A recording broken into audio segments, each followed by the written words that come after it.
Morning student, class 8th। आज हम पढ़ रहे हैं व्याकरण। व्याकरण में हम पढ़ रहे हैं चैप्टर 17 वाक्य विचार। वाक्य किसे कहते हैं आज हम ये पढ़ेंगे। तो वाक्य कहलाता है जब दो या दो से अधिक शब्दों के सुव्यवस्थित समूह को या सार्थक समूह को हम वाक्य कहते हैं। तो देखिए आज हम इसी के बारे में पढ़ेंगे। आप पढ़ चुके हैं कि भाषा की सबसे छोटी इकाई वर्ण है। वर्णों के सार्थक मेल से शब्द बनते हैं और शब्दों के सार्थक मेल से वाक्य बनते हैं। शब्दों को जब व्याकरण के नियमों के अनुसार प्रयोग किया जाता है तो वाक्य की रचना होती है। ऐसा नहीं है कि हर शब्द समूह वाक्य कहलाता है। निम्नलिखित विशेषताओं के कारण ही कोई शब्द समूह वाक्य बन जाता है। मतलब हर शब्द समूह वाक्य नहीं होता है। जब तक ये नियम ना हो उसमें तब तक वो शब्द समूह वाक्य नहीं बनेगा। तो पहले तो क्या होना चाहिए, शब्दों का क्रम व्यवस्थित हो। दूसरा, शब्द एक से अधिक शब्द हो। शब्दों का अर्थ पूरी तरह स्पष्ट हो रहा हो, व्याकरण की दृष्टि से पूर्ण हो और इसके साथ क्रिया का होना आवश्यक है। इस प्रकार इसकी परिभाषा क्या हुई? शब्दों का ऐसा समूह जो किसी भाव या विचार को पूर्णतः व्यक्त करने में समर्थ हो वाक्य कहलाता है। इसे अंडरलाइन कर लीजिए, आप इसे नोटबुक में लिख लीजिएगा। वाक्य के घटक, वाक्य के अंग कितने होते हैं? वाक्य के दो अंग होते हैं, उद्देश्य और दूसरा विधेय। उद्देश्य क्या कहलाता है, जिसे आप इंग्लिश में सब्जेक्ट कहते हैं, वो उद्देश्य कहलाता है। और विधेय प्रेडिकेट कहलाता है, जिसे आप इंग्लिश में प्रेडिकेट कहते हैं। तो उद्देश्य क्या कहलाएगा? कर्ता जो कार्य को कर रहा है वो उद्देश्य कहलाता है और कर्ता जो कार्य को करता है वो विधेय कहलाता है।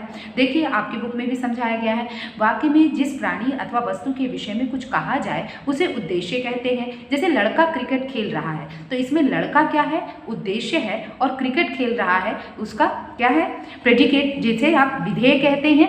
तो जैसे राहुल विद्यालय जाता है, राहुल है आपका उद्देश्य और विद्यालय जाना उसका क्या है? विधेय है। इसी तरह विधेय क्या है? वाक्य में उद्देश्य के विषय में जो कुछ भी बताया जाता है उसे विधेय कहते हैं। जैसे माता जी खाना बना रही हैं, ठीक, तो माता जी क्या हो गई? माता जी उद्देश्य है और खाना बना रही हैं विधेय है। तो इस तरह वाक्य के ये दो अंग हैं। तो वाक्य के अंग उद्देश्य तथा विधेय के आधार पर वाक्य के 5 अंग हुए: कर्ता, कर्म, क्रिया, पूरक, विस्तारक। और कर्ता क्या कौन कहलाता है? जो कार्य को करता है वो कर्ता कहलाता है। कर्म जो वाक्य में जिस शब्द पर क्रिया का फल पड़े, जिस शब्द पर क्रिया का फल पड़ता है उसे कर्म कहते हैं। तो क्रिया का फल जिस पर पड़ता है उसे कर्म कहा जाता है। मतलब क्रिया की गई और उसका परिणाम किसने भोगा वो क्या है? कर्म कहलाता है। जैसे माँ ने मुझको 10 रुपये दिए, तो माँ हो गई कर्ता। 10 रुपये देने की क्रिया जो हुई वो किसको हुई? मुझको हुई। तो इसलिए मुझको क्या हो गया? कर्म कहलाया। इसी तरह क्रिया क्या है? वाक्य में जिस शब्द से कार्य करने या होने का बोध हो उसे क्रिया कहते हैं। ये तो आप पहले भी जानते हैं, क्रिया हम पढ़ चुके हैं।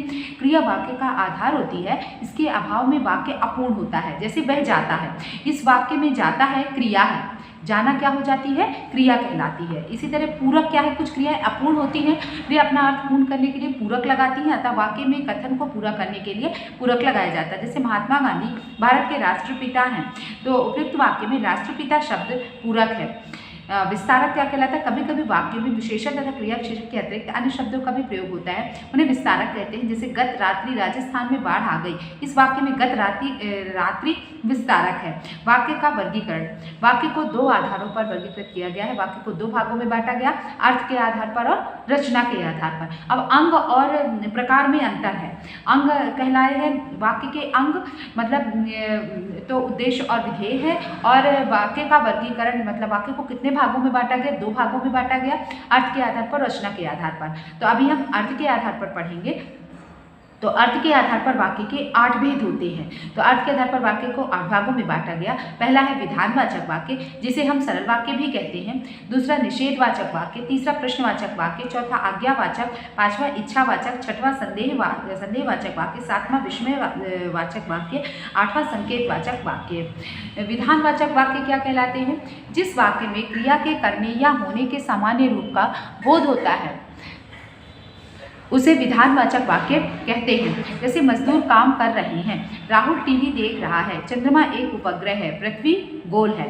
तो विधानवाचक वाक्य क्या कहलाए? जिसमें एक ही कर्ता और एक ही क्रिया होती है उसे विधानवाचक वाक्य कहते हैं। निषेधवाचक वाक्य वे वाक्य जिनसे किसी बात या कार्य के ना होने का बोध होता है उसे निषेधवाचक वाक्य कहते हैं। जिसे कार्य ना होने का बोध हो उसे निषेधवाचक वाक्य कहते हैं। जैसे सड़क पर मत दौड़ो, तो मना कर रहा है ना, इसलिए ये निषेधवाचक वाक्य। निषेध मतलब मना करना, तो सड़क पर मत दौड़ो, मना कर रहा है, मत कह रहा है मत दौड़ो, तो इसलिए ये क्या है? निषेधवाचक वाक्य है।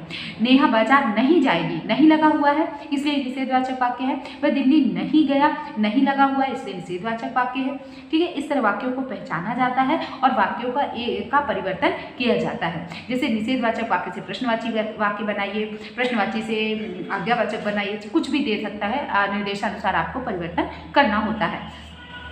तो प्रश्नवाचक वाक्य, जिस वाक्य का प्रयोग प्रश्न पूछने के लिए किया जाता है उसे प्रश्नवाचक वाक्य कहते हैं। तुम कहाँ जा रहे हो, तो देखिए प्रश्न पूछा जा रहा है और प्रश्नवाची चिन्ह लगा दिया जाता है। यह आवश्यक होता है प्रश्नवाची चिन्ह लगाना, तभी आपका वाक्य सही कहलाएगा। तो प्रश्नवाचक वाक्य बनाने के लिए आपको क्या करना पड़ेगा? तो प्रश्न पहले बनाना पड़ेगा कि तुम कहाँ जा रहे हो। तो प्रश्नवाचक वाक्य में प्रश्न पूछा जाता है। तो ये अंडरलाइन कर लीजिएगा और जहाँ जहाँ मैंने अंडरलाइन किया है ये आप भी अंडरलाइन कर लीजिएगा और इसे नोटबुक में लिख लीजिएगा। ठीक है, आज्ञावाचक वाक्य, जिन वाक्यों से आदेश, अनुमति, आज्ञा आदि भावों का बोध हो उन्हें आज्ञावाचक वाक्य कहते हैं। यहाँ से चले जाओ, तो ये आज्ञा दी जा रही है, तुम्हें सुबह जल्दी आना होगा। बच्चों धूप में मत खेलो, कृपया आप यहाँ बैठिए, ये आज्ञावाचक वाक्य है। इच्छावाचक वाक्य, वे वाक्य जिनसे किसी प्रकार की आशा, शुभकामना अथवा आशीर्वाद आदि भावों का बोध हो उन्हें इच्छावाचक वाक्य कहते हैं। तो या तो किसी से आशा की जाए या किसी को शुभकामना दी जाए या किसी को आशीर्वाद दिया जाए तो इच्छावाचक वाक्य कहलाते हैं। जैसे ईश्वर आपकी यात्रा सफल करे, तो ये क्या है? इच्छावाचक वाक्य का उदाहरण है। फिर इसके बाद आता है संदेहवाचक वाक्य, मतलब जिसमें आपको कार्य होने में संदेह हो उसे क्या कहेंगे? संदेहवाचक वाक्य कहेंगे।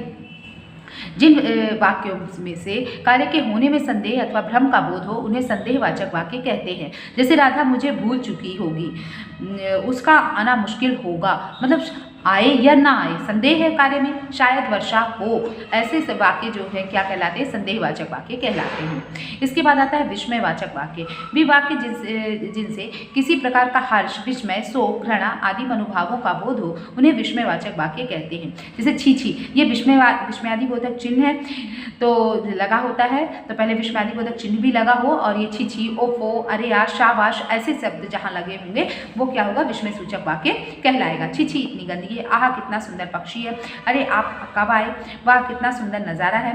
संकेतवाचक वाक्य, जिन वाक्यों में एक क्रिया का होना दूसरी क्रिया पर निर्भर हो उन्हें संकेतवाचक वाक्य कहते हैं। संकेतवाचक वाक्य से कहते हैं जिसमें एक क्रिया का होना दूसरी क्रिया पर निर्भर हो। तो सूर्य उदय होगा तो अंधकार नष्ट होगा, अगर सही खेलोगे तो अवश्य जीतोगे, यदि टिकट मिली तो हम सिनेमा देखने जाएंगे, यदि वर्षा होती तो फसल अच्छी होती। मतलब एक क्रिया जो है दूसरी क्रिया पर निर्भर रहती है, एक क्रिया होगी तभी दूसरी क्रिया होगी, अगर पढ़ोगे तो पास होगे। ऐसी जो वाक्य हैं वो संकेतवाचक वाक्य में आते हैं, एक क्रिया दूसरी क्रिया पर निर्भर होती है। इसके बाद हम आते हैं अर्थ के आधार पर वाक्य परिवर्तन। तो देखिए जैसे लिखा हुआ विधानवाचक वाक्य वह पढ़ता है, तो निषेधवाचक वाक्य वह नहीं पढ़ता है। प्रश्नवाचक वाक्य क्या वह पढ़ता है, आज्ञावाचक वाक्य अभी पढ़ने के लिए जाओ। इच्छावाचक वाक्य ईश्वर करे आप पढ़ें। संदेहवाचक वाक्य संभवतः वह पढ़े। विस्मयवाचक वाक्य अरे वह पढ़ता है। संकेतवाचक वाक्य यदि तुम चाहते तो वह पढ़ता। रचना के आधार पर वाक्य के भेद। देखिए रचना के आधार पर वाक्य के 3 भेद होते हैं, सरल वाक्य, संयुक्त वाक्य और मिश्रित वाक्य। सरल वाक्य जिन वाक्यों में एक उद्देश्य और एक ही विधेय हो उन्हें सरल वाक्य कहते हैं। अंशु विद्यालय गई, लड़कों ने मैच खेला, बच्चे हंसते हैं, रमा कार चलाती हैं। उपयुक्त वाक्यों में एक उद्देश्य और एक ही विधेय का बोध हो रहा है, अतः ये सरल वाक्य हैं। संयुक्त वाक्य जिन वाक्यों में 2 या 2 से अधिक सरल वाक्य समुच्चय बोधक शब्दों द्वारा जुड़े होते हैं उन्हें संयुक्त वाक्य कहते हैं। जैसे वह यहाँ आया था परंतु रुका नहीं, वह पढ़ा लिखा है परंतु विद्वान नहीं है, पापा आगरा गए मगर मुझे साथ नहीं ले गए, मेनका ने उसे खिलौने भेजे किंतु उसे नहीं मिले। ये क्या कहलाए, संयुक्त वाक्य कहलाया। मिश्रित वाक्य जिन वाक्यों में एक स्वतंत्र उपवाक्य हो और शेष उपवाक्य स्वतंत्र उपवाक्य पर आश्रित हो उन्हें मिश्रित वाक्य कहते हैं। जैसे मतलब एक वाक्य दूसरे वाक्य पर निर्भर हो। सर्दी इस तरह बढ़ती गई, अब यहाँ पर अगर मैं रुक गई ना, तो जैसे आपको लगेगा कि अब आगे कुछ बोलने वाली हूँ, आपको लग रहा होगा जो मतलब एक वाक्य जो है दूसरे वाक्य पर निर्भर है। सर्दी बढ़ती गई तो बहुत लोग मर जाएंगे। तो पूरी बात तब पूरी हुई, मेरी बात पूरी तब पूरी हुई जब मैंने पूरी बात बोली। अगर मैं ना बोलती, यहाँ तक कहीं तक बोलती हूँ और तो रुक जाती हूँ, तो आपको जरूर लगेगा कि कुछ बोलने वाली हूँ, है ना। मतलब एक वाक्य दूसरे वाक्य पर निर्भर है। यह वही मकान है जो रामलाल ने बनवाया था। जैसे प्राचार्य ने कहा कि कल छुट्टी रहेगी, तो जो आपको तुरंत लगेगा, जैसे मैंने कह दिया कि प्राचार्य ने कहा, तो आप तुरंत बोलेंगे कि क्या कहा, है ना। ये प्रश्न दिमाग में प्रश्न आएगा, यही मिश्रित वाक्य कहलाते हैं। रचना के आधार पर वाक्य परिवर्तन। सरल वाक्य का संयुक्त या मिश्रित वाक्य परिवर्तन निम्न प्रकार से किया जाता है। सरल वाक्य में से संयुक्त वाक्य बनाना। इस सरल वाक्य को संयुक्त वाक्य में परिवर्तित करने के लिए सरल वाक्य को दो स्वतंत्र वाक्यों में बदलकर और इसलिए अथवा किंतु परंतु तथा एवं आदि समुच्चय बोधक शब्दों द्वारा जोड़ते हैं। जैसे बच्चे मैदान में खेलने लगे, सरल वाक्य बच्चे मैदान में आए और खेलने लगे। संयुक्त वाक्य। सरल वाक्य से मिश्रित वाक्य बनाना। सरल वाक्य को मिश्रित वाक्य में परिवर्तित करने के लिए सरल वाक्य को एक प्रधान और एक आश्रित उपवाक्य में बदलकर जो जैसे जब जहाँ क्योंकि जिसमें आदि समुच्चय बोधक शब्दों द्वारा जोड़ते हैं। जैसे पुलिस को देखते ही चोर भाग गया। सरल वाक्य जब चोर ने पुलिस को देखा तो वह भाग गया। मिश्रित वाक्य। अब देखिए कैसे बदला जाता है सरल, संयुक्त और मिश्र वाक्य को। जैसे सरल वाक्य है मैंने हरिद्वार में मंदिर देखे, तो संयुक्त वाक्य कैसे बनाएंगे आप, मैं हरिद्वार गया और मंदिर देखे। मिश्रित वाक्य बनेगा जब मैं हरिद्वार गया तब मैंने मंदिर देखे। बुखार के कारण तुषार आज नहीं आएगा, तो तुषार को बुखार है और वह आज नहीं आएगा। मिश्रित वाक्य कैसे बनेगा, तुषार आज नहीं आएगा क्योंकि उसे बुखार है। पिताजी दफ्तर से घर आ गए, पिताजी का दफ्तर बंद हो गया और वे घर आ गए। पिताजी घर आ गए क्योंकि उनका दफ्तर बंद हो गया। अनु कपड़े खरीदने बाजार गई। ये सरल वाक्य है, अनु कपड़े खरीदने बाजार गई। तो संयुक्त वाक्य क्या बनेगा, अनु बाजार गई तथा उसने कपड़े खरीदे। मिश्रित वाक्य क्या बनेगा, अनु बाजार गई क्योंकि उसे कपड़े खरीदने थे। अब आते हैं पदबंध। पदबंध क्या कहलाता है, वाक्य में प्रयुक्त पदों के ऐसे समूह जो पद का ही व्याकरणिक कार्य करते हैं पदबंध कहलाते हैं। जैसे परिश्रम करने से व्यक्ति सफल होता है, बच्चा खेल रहा है, हमेशा शोर मचाने वाले तुम आज चुप क्यों हो। उपयुक्त पहले वाक्य में व्यक्ति के साथ परिश्रम करने वाला लगाकर संज्ञा पद बनाया गया है, जबकि दूसरे वाक्य में खेल रहा है में क्रिया पदों में बंधकर आई है। इसी प्रकार तीसरे वाक्य में सर्वनाम तुम हमेशा शोर मचाने वाले पदों से बंधकर प्रयुक्त हुआ है। तो पदबंध के प्रकार, पदबंध 5 प्रकार के होते हैं। संज्ञा पदबंध, सर्वनाम, विशेषण, क्रिया पदबंध, क्रिया विशेषण पदबंध। तो संज्ञा पदबंध में क्या होगा कि संज्ञा होगी, जैसे मर्यादा पुरुषोत्तम श्री राम नाम है इसलिए ये संज्ञा पदबंध है। सर्वनाम में क्या होगा, जब किसी वाक्य में अनेक पद मिलकर सर्वनाम का कार्य करें तो उन्हें क्या कहेंगे, सर्वनाम पदबंध कहेंगे। विशेषण पदबंध जब किसी वाक्य में अनेक पद मिलकर संज्ञा सर्वनाम की विशेषता प्रकट करें तो उन्हें विशेषण पदबंध कहेंगे।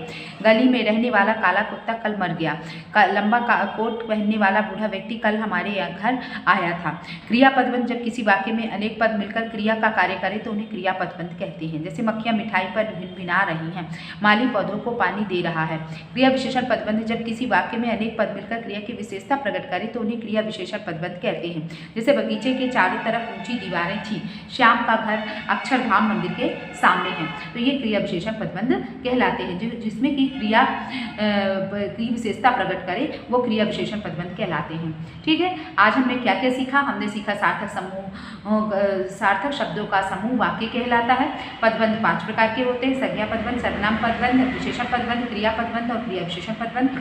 वाक्य के मुख्यतः 2 घटक हैं, उद्देश्य और विधेय। वाक्य में कर्ता को उद्देश्य तथा उसके विषय में जो कुछ भी कहा जाता है उसे विधेय कहते हैं। वाक्य का वर्गीकरण 2 आधार पर किया जाता है, रचना के आधार पर, अर्थ के आधार पर। रचना के आधार पर वाक्य के 3 भेद होते हैं, सरल, संयुक्त और मिश्रित। ठीक, आज हमने ये सीखा। इतना समझ में आया, जो नहीं समझ में आया उसे डाउट क्लास में पूछ लीजिएगा।